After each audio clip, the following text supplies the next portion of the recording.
வரலாறு இருங்கம்மா. அவர் ஊழல் பண்ணாருங்கிறதுக்கு ஏதாவது ஒண்ணு அதுதான் இது. அதோட வடிவம் தான் இது.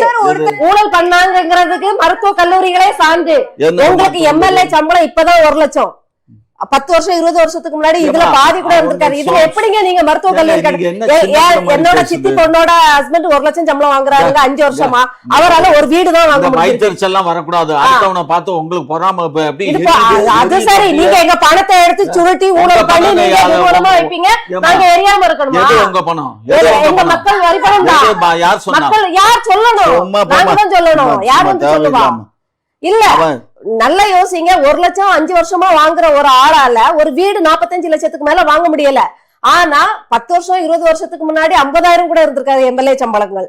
இந்த சம்பளத்துல எப்படி இவங்களால ஒரு மருத்துவ கல்லூரி எல்லாம் வச்சிட முடியும்? அதுவும் 42 52 கல்லூரிகள், ஹோட்டல் அரண்மனை மாதிரி கட்டுறாங்க. இதெல்லாம் எப்படி சாத்தியம்?